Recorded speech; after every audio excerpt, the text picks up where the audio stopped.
Welcome to the Operation Smooth podcast.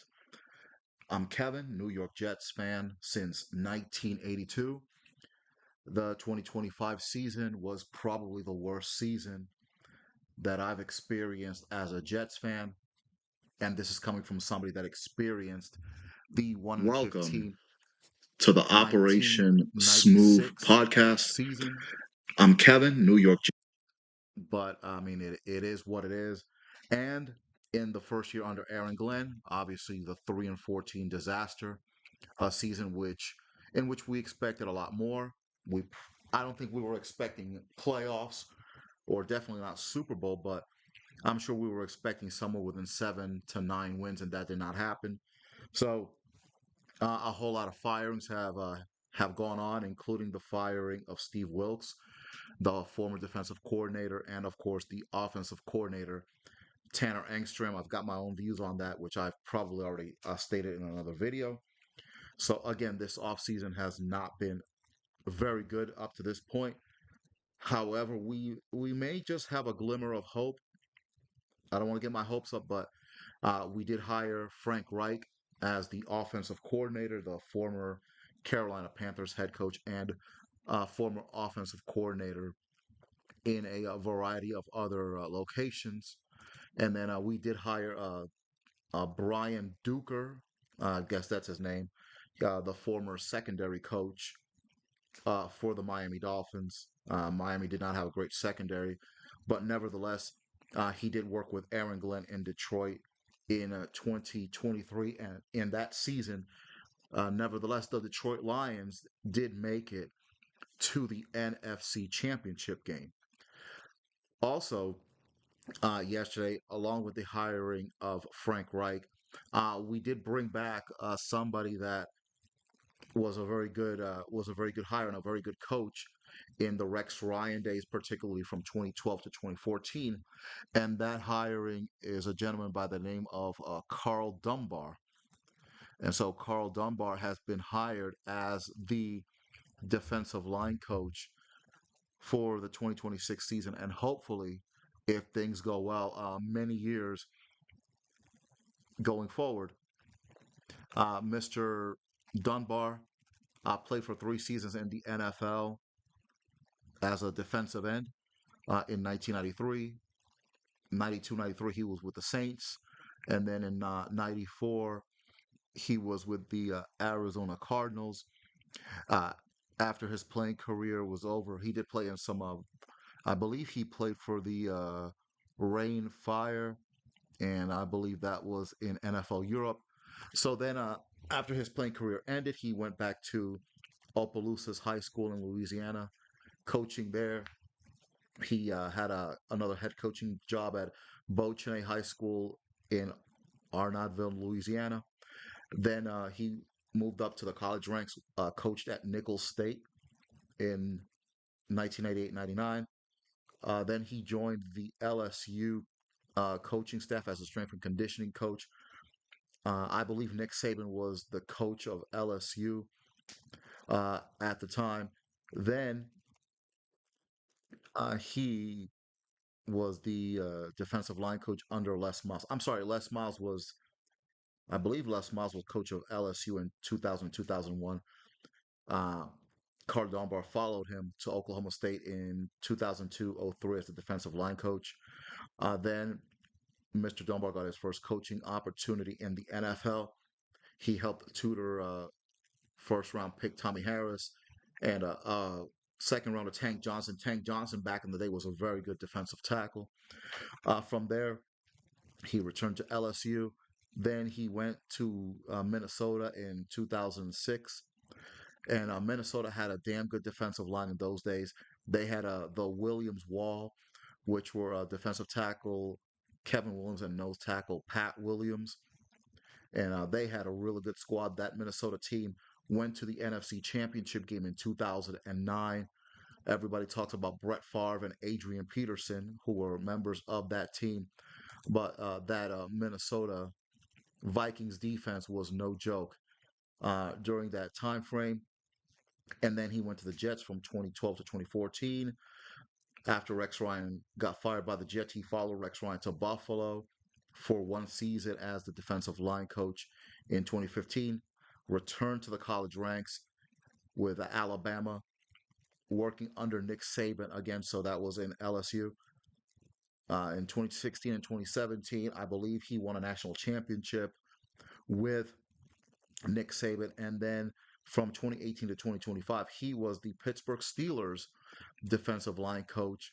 Now that Mike Tomlin is no longer the coach of the Pittsburgh Steelers, an opportunity opened up with the New York Jets. And now Karl Dunbar will be coaching the defensive line for the New York Jets in 2026, his second tour as defensive line coach of the New York Jets. And I'm going to show you some interesting statistics as far as defense and defensive line. I've always stated, and I've been stating this for years, the bread and butter of defensive football is the defensive line. The more sacks and the more interceptions you can create on defense, the better, obviously, the defense is, and you definitely will win more games when you have a fantastic defense. Now, these are some numbers that I'm going to show you for teams coached in the NFL under Karl Dunbar. If you look at the bottom of the screen, in right here in 2014, when he was coaching the Jets defensive line, 45 sacks in 2014, only 6 picks. In 2013, 41 sacks, 13 picks. In 2012, his first year as Jets defensive line coach, 30 sacks, 11 picks. But look at those 2 years of 2013 and 2014. Unfortunately, the Jets on the offensive side were pretty limited with Geno Smith, but that's a whole other conversation for another day. But the defense was stout.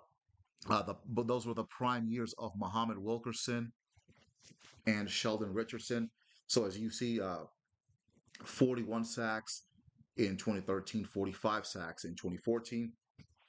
Then uh, after the year in Buffalo and the 2 years in Alabama, in 2018, he was hired by Mike Tomlin as the defensive line coach. And yes, I do understand that there's more to defense than just the defensive line. Obviously, you have the linebackers, you have the secondary, but again, the front three or the front four, depending on what scheme you like, that's the bread and butter of defensive football. And look at some of these stats, which you got to give credit to Karl Dunbar as the defensive line coach. In 2018, you had the Pittsburgh Steelers 52 sacks. In 2019, 54 sacks. In 2020, 56 sacks. That was the last season. That was the COVID season, and that was also the last season in which teams played 16 games. In 2021, 55 sacks. And then 2022, a drop off, 40 sacks. Then in 2023, an uptick, 47 sacks, then 40 sacks. And then this past season, the 2025 season, 40 sacks. So in the 8 seasons in which Karl Dunbar was the defensive line coach for the Pittsburgh Steelers, as you can see, the first 4 seasons, the Pittsburgh Steelers led the league in sacks, and twice under Karl Dunbar as a defensive line coach. I know the secondary and the linebackers are the ones getting the interceptions, but let's be honest, the defensive line, for the most part, are the ones getting the pressure. So they should get credit for interceptions as well. They create that by pressuring the quarterback. Look at 2020, the Pittsburgh Steelers led the league in sacks and interceptions. And in 2022, the Pittsburgh Steelers led the league in interceptions with 20.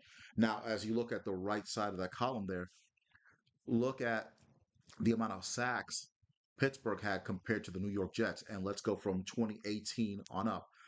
In 2018, 52 sacks by Pittsburgh to 39 by the Jets. 2019, 54 versus 35. In 2020, 56 sacks versus 31 by the Jets. In 2021, 55 sacks versus 33. Now, there was a switch, there was a flip in those numbers from 2022 to 2024. Obviously, Robert Saleh head coach of the Jets, more of a defensive specialist. The Jets were had better sack numbers than the Pittsburgh Steelers in 2022. The Jets had 45, Pittsburgh had 40. 2023, the Jets had 48 to 47 for the Steelers. In 2024, the Jets had 43 sacks to Pittsburgh's 40. But look at what happened last season. Pittsburgh, well above, well in the top of the league. 48 sacks. The New York Jets, second to bottom. 26 sacks. Only San Francisco had worse, which is ironic because Robert Saleh was the defensive coordinator for the San Francisco 49ers. Also, if you look at the right column, the interceptions column, Pittsburgh, we there's that big fat zero this year with zero interceptions for the Jets. Pittsburgh had 15, 2024, Pittsburgh 17 picks to 7 for the Jets. 2023, both teams were tied at 16. 2022, Pittsburgh led the league in interceptions with 20 as opposed to the Jets with 12. In 2021, Pittsburgh 13 picks throughout the season, Jets only 7. 2020, the Pittsburgh Steelers led the league in picks, 18 picks to the Jets 10. And in 2019, Pittsburgh led the Jets 20 interceptions to 12. Only in 2018 did the Jets have more picks than the Steelers. So if you look by these, if you look at these numbers, every year that Karl Dunbar has been a defensive line coach in the NFL, his teams have gotten minimum 40 sacks, except in 2012, only 30. But in the last two seasons with the Jets, more than 40 sacks. Every year that Karl Dunbar was the defensive line coach of the Pittsburgh Steelers, the Steelers had at least 40 sacks. And yes, I understand that there is, the gulf in talent. Obviously, Pittsburgh historically has had great defense under Mike Tomlin, but you do got to give Karl Dunbar some credit for that. Obviously, he's a heck of a coach to be able to get those numbers consistently, 40 sacks and up, interceptions, double-digit interceptions every year except one in Pittsburgh. So I think that this is a fantastic hire for the New York Jets. I'm not saying that they're going to make the playoffs or anything like that. I know for sure they're gonna get some interceptions next year. No ifs, ands, or buts about it. Whoever gets the first interception for the Jets next season might as well get a statue made for him at MetLife Stadium.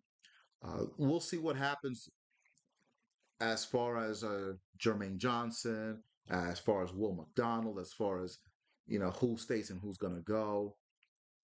Maybe Carl Dunbar and the defense and Brian Duker decide to keep Will McDonald. I think he might be more of a candidate to go than Jermaine Johnson. Jermaine Johnson had a pretty solid year coming back from the Achilles injury. Then you have to factor in, are the Jets going to stay in the 4-3 or are they going to go to a 3-4 defense?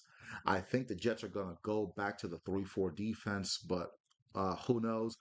If the Jets go back to that 3-4 defense, I think you can forget about drafting Ruben Bain at the number two pick. What's going to happen? It's either going to be Arvell Reese or it's going to be David Bailey out of Texas Tech. If they decide to stay in the 4-3, then I'm more inclined to go Ruben Bain or Arvell Reese. Uh, I think either way you slice, I think Arvell Reese is the top guy. You also have to look at Jamie Sherwood and Quincy Williams. I think both of them are gone. I think neither one of them will be New York Jets in 2026. And I think those are just kind of my thoughts on the hiring of Carl Dunbar. I think it's a great hire. Aaron Glenn is look, he's trying to keep his job beyond 2026. I'm going to say this. They will, I think, for Aaron Glenn to be coach of the New York Jets beyond 2026, the Jets are going to have to win 7 games. I think Carl Dunbar is a great hire.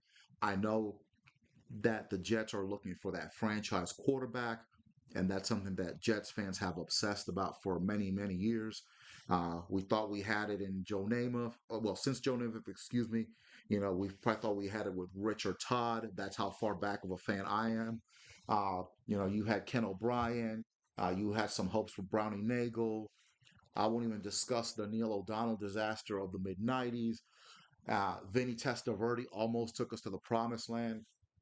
Chad Pennington looked like he could be that guy, and I can go on and on and on.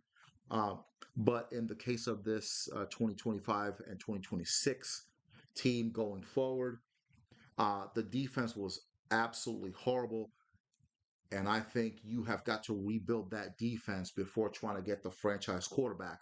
If you go back to when Mark Sanchez was drafted back in 2009. Obviously, he did not work out the way a lot of people had hoped, including myself.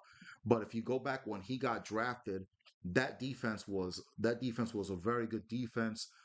And then Rex Ryan got hired as coach of the Jets, and then they brought in Bart Scott, they brought in Jim Leonard, they brought in Trevor Price. So Rex Ryan brought some guys in from Baltimore. You already had Chris Jenkins, who unfortunately was hurt in those two AFC title game seasons. The great nose tackle that the Jets had acquired from Carolina. You obviously had Darrell Revis that was hitting his prime, so you had some pieces there. Uh, this defense, as currently constituted, has talent, but it's just obviously it's a long way from being that type of a defense. So the Jets need to concentrate on that. They've got a good offensive line. We just got to get the defense up and running. And then I think in the 2027 draft, you should draft that franchise quarterback. I think you can draft a quarterback in 2026, maybe in the later rounds. Um, I wouldn't draft Ty Simpson. I would go with maybe Arvell Reese and then maybe Carnell Tate out of Ohio State or Makai Lemon out of USC if you want to get a wide receiver. Or maybe if Sonny Styles is still available, which he probably won't be. But hey, if Sonny Styles is still available with the 16th pick in the draft, you go with him. But I think the Jets need to really concentrate on defense and making that defense better. So those are my thoughts on the hiring of Karl Dunbar. Welcome back, Karl Dunbar. I wish you the best. If you look at those stats that I showed earlier, there's absolutely no way that the Jets defense is not going to improve. In particular, the defensive line. I'm going to say this for the billionth time. The defensive line of any football team is the bread and butter of defensive football, just like the offensive side is for offense on a football team. This has been the Operation Smooth podcast. Like, comment, subscribe.